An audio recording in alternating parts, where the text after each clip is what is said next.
Bien, señores, hoy es Salud y Previsión, jueves, con don Horacio Montenegro y Carlos Alonso. Y quería quedarme porque quiero pedirle a la doctora Libni Arodi Valenzuela y Matos, que me da Asua y San Juan por todas partes.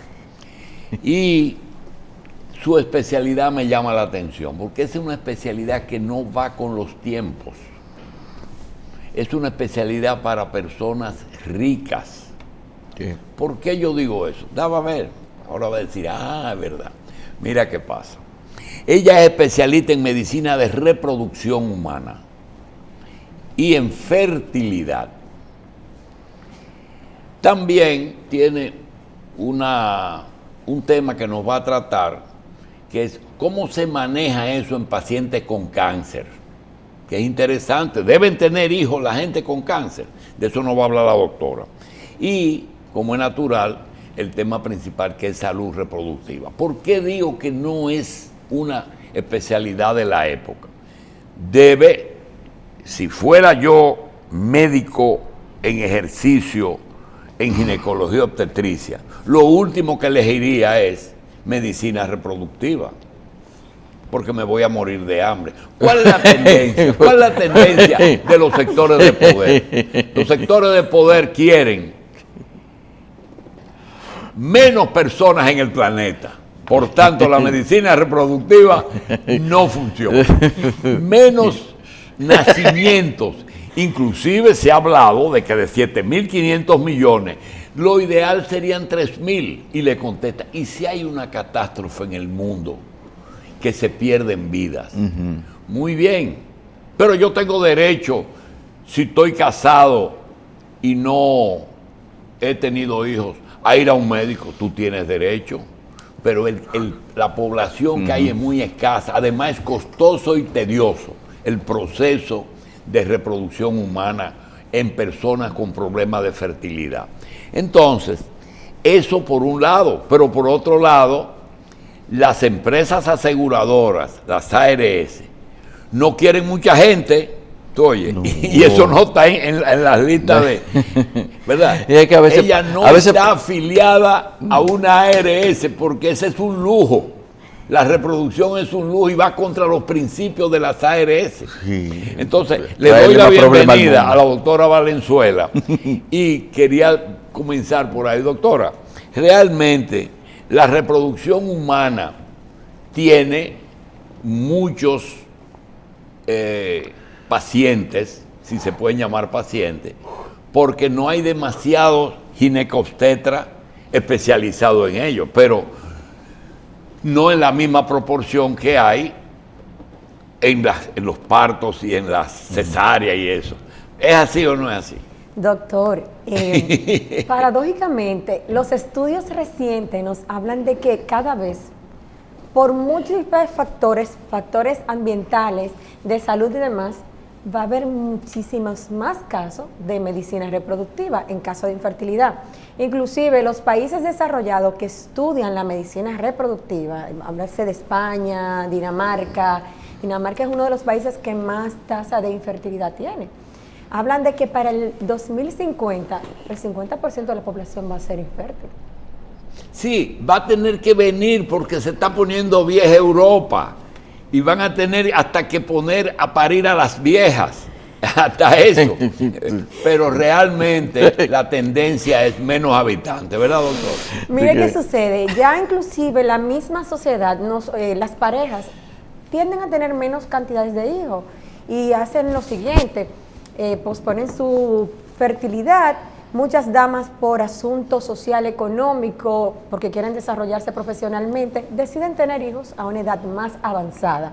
Eso mismo conlleva a que produzcan un factor de fertilidad que tiene que ver con la edad.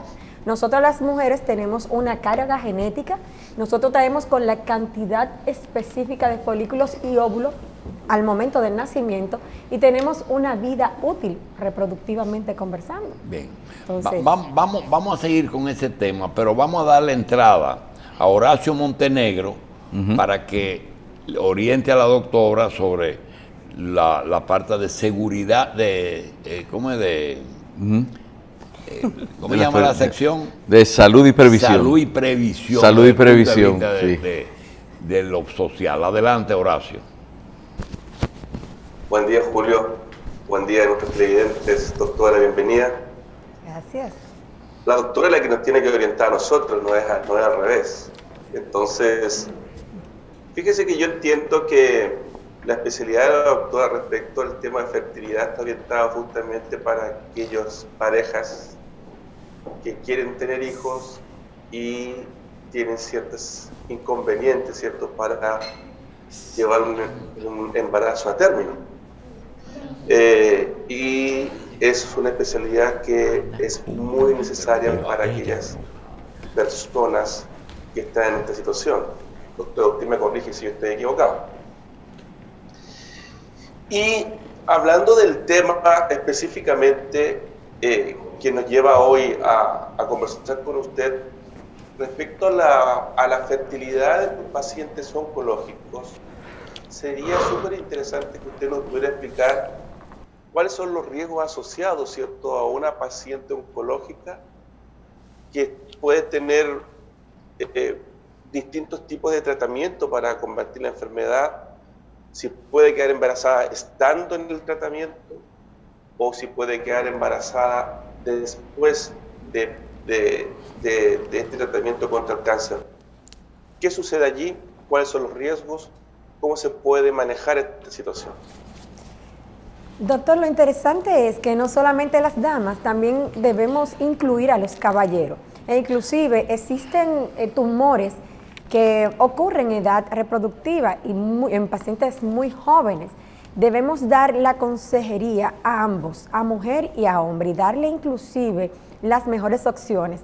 En cuanto a los riesgos de embarazo a una paciente luego de un factor oncológico, tenemos que tener algo claro. Cada vez son más los pacientes que tienen, por calidad de muchos planes terapéuticos, tanto en quimio y radio, una sobrevida. Inclusive Estados Unidos, que tiene una tasa importante de diagnóstico de cáncer, se habla de un diagnóstico cada 23 segundos. Estamos hablando en el mundo de 14 millones, es una pandemia a nivel mundial, y hay una sobrevida sumamente importante. Solo en la tasa de Estados Unidos, de acuerdo a datos específicos de estadística, un 4%, de un 15 a 20, dependiendo del tumor, sobreviven. O sea, estamos hablando de una población importante.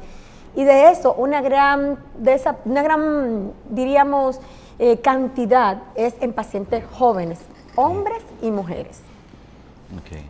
Y tenemos que tener claro que los mismos aumentos en tanto a tecnología, calidad de quimios y radio, que tienen inclusive, han disminuido factores importantes, ha mejorado la calidad de vida y le da la facilidad al paciente a que pueda utilizar un plan terapéutico para conservar su fertilidad. Lo correcto es que siempre, previo, se envíe el paciente a consejería genética, siempre. Y se le dé también los riesgos que conllevan. Existen muchos patrones y protocolos para diferentes tipos de cáncer para promover y conservarlo, o sea, la crioconservación.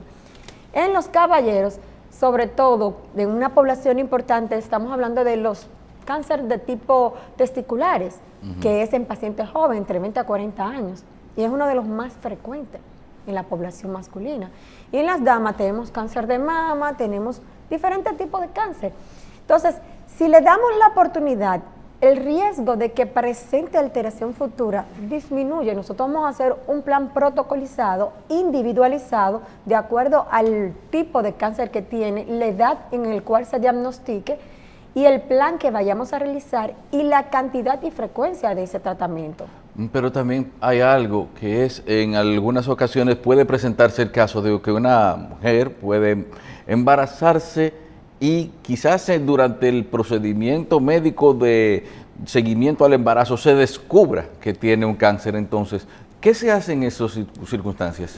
Bueno, en los países desarrollados existen políticas de salud, los cuales inclusive se puede interrumpir el embarazo. En nuestro país nosotros tenemos beta porque de acuerdo a la ley es ilegal, pero debe inclusive analizar en cuanto a sobrevivencia del bebé, del producto, o sea, del recién nacido, si va a haber una buena sobrevida, y si también conlleva a muerte a la madre. O sea, que existen cápitas que debemos analizar al momento del diagnóstico de una paciente en edad reproductiva que esté embarazada y durante el embarazo se diagnostique un cáncer.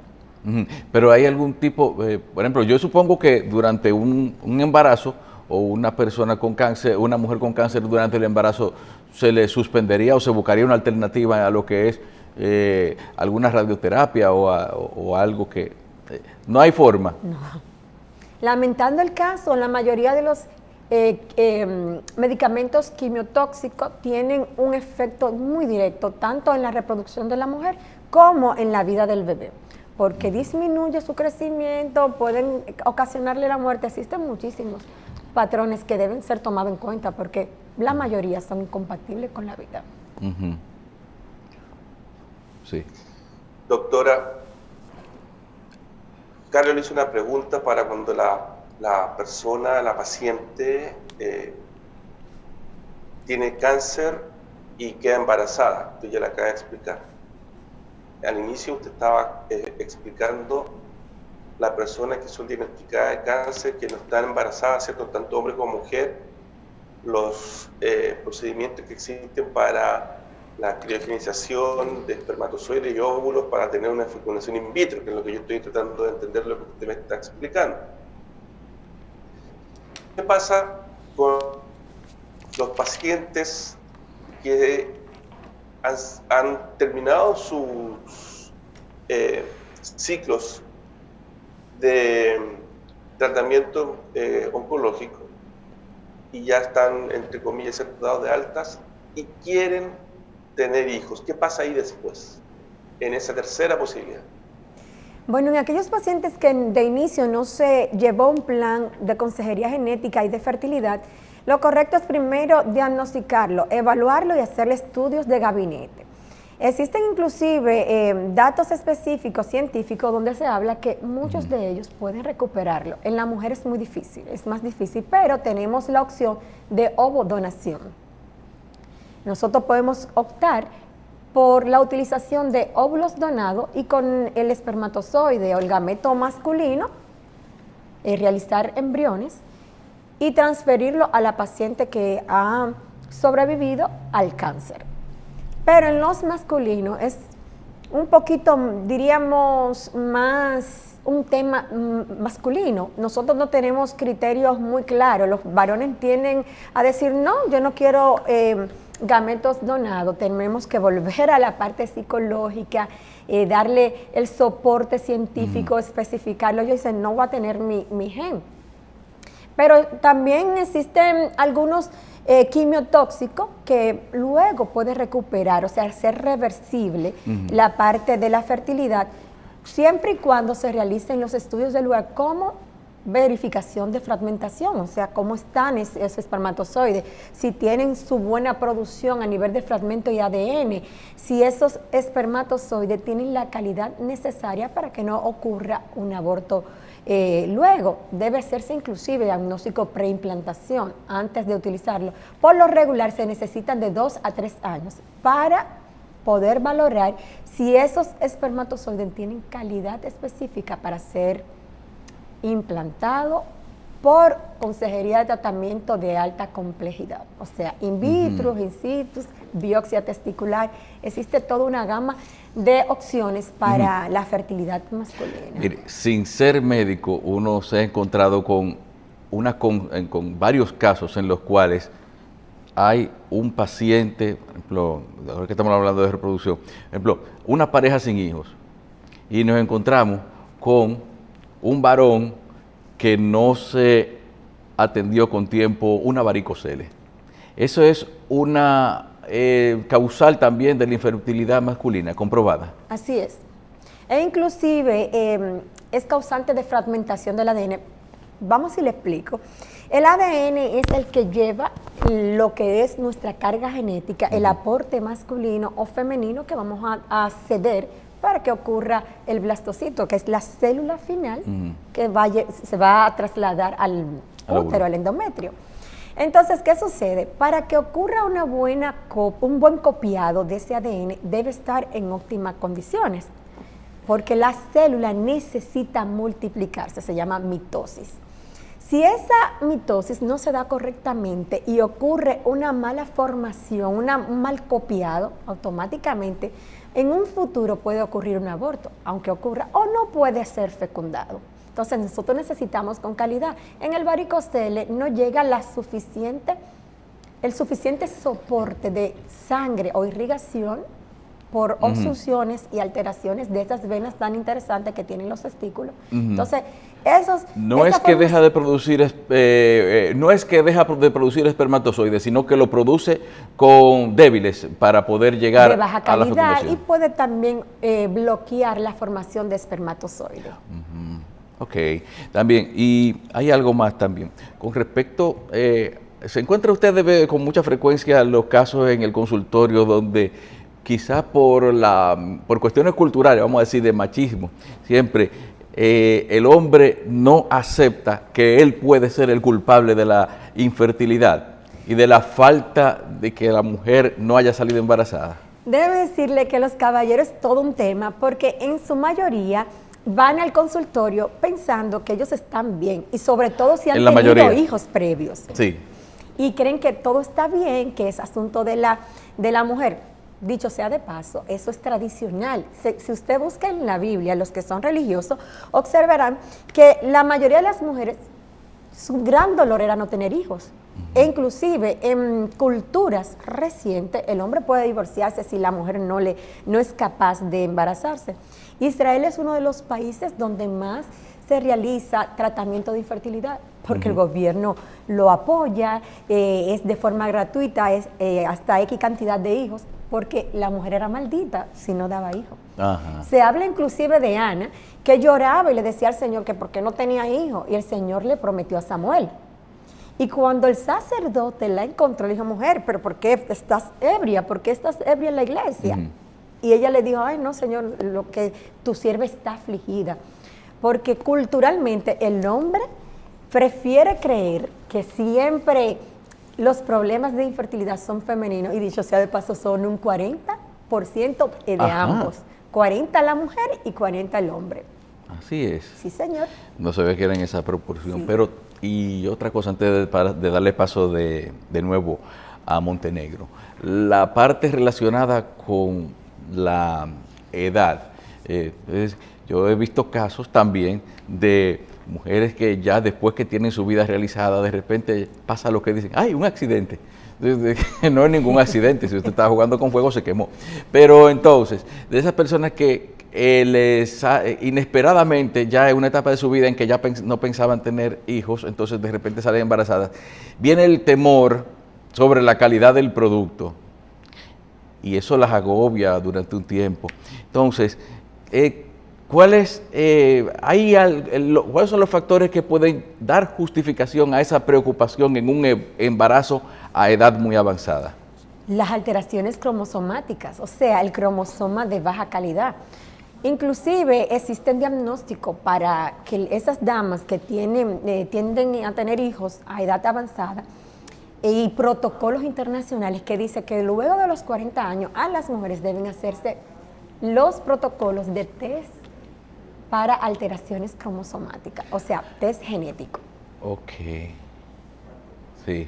Hay mal distribución del ADN, falta de división o división insuficiente, puede ocurrir aneuploidía, o sea, que no se replica adecuadamente el cromosoma, o puede ocurrir lo inverso, donde se replique un cromosoma varias veces y presente alguna alteración, como son la trisomía y así sucesivamente. O sea, no es, como dicen, el embarazo de alto riesgo, sino vamos a decir que eso es fecundación de alto riesgo, vamos a decir. Exactamente. Okay. Incluye varios factores, que es la alteración a nivel de la fecundación, e inclusive las patologías que presentan en mayor cantidad las mujeres después de una edad avanzada. Se llaman madres añosas, que siempre nos han dicho desde tiempos muy antiguos. Sí, Montenegro. Doctora, yo le quisiera llevar a un tema sobre salud reproductiva en adolescentes. nosotros tenemos aquí una alta tasa, ¿cierto?, de embarazo adolescente. Quisiera yo preguntarle a usted, ¿qué tenemos que hacer para promover la salud sexual y reproductiva, ¿cierto?, de nuestros adolescentes para evitar justamente el embarazo adolescente, pero evitar además la muerte adolescente, ¿cierto?, y sus hijos relacionados con el embarazo? Bueno, lo primero es prevención, educación. Creo que la educación es la herramienta fundamental en el momento de a nuestros hijos, no solamente a las niñas, sino también a los masculinos. Y voy de acuerdo con lo que es planificación de la fertilidad.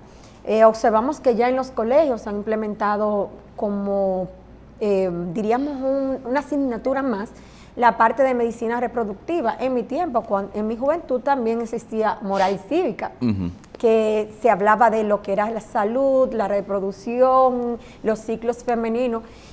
Creemos que la educación va a ser la llave principal para que disminuya en los países tercermundistas, que no nos gusta que nos digan, o en vía de desarrollo, para que disminuya la tasa de embarazos en adolescentes. La educación en casa. Tenemos padres donde utilizan diferentes tipos de apelativos para hablar de los órganos genitales. Le dicen la cosita, no quieren hablarlo con el nombre propio. Y muchísimos que ni siquiera conocen. En la actualidad vimos un video donde se hablaba, por ejemplo, del clítoris, que el caballero tenía muchísimo tiempo casado con la esposa y no sabía ni siquiera dónde se encontraba. Así sucede con algunos padres. No quieren conversar con los hijos porque creen que promueven la promiscuidad cuando se habla de sexo. Todo lo contrario.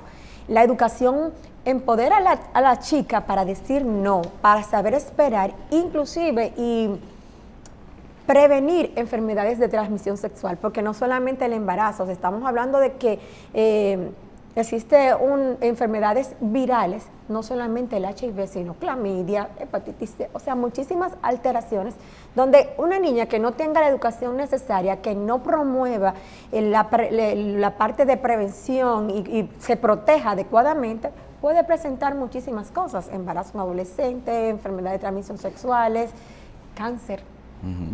Claro. Bueno, vamos a hacer una pausa y en breve continuamos con la doctora Livnia Arodi Valenzuela Matos, ginecóloga obstetra. Volvemos en breve.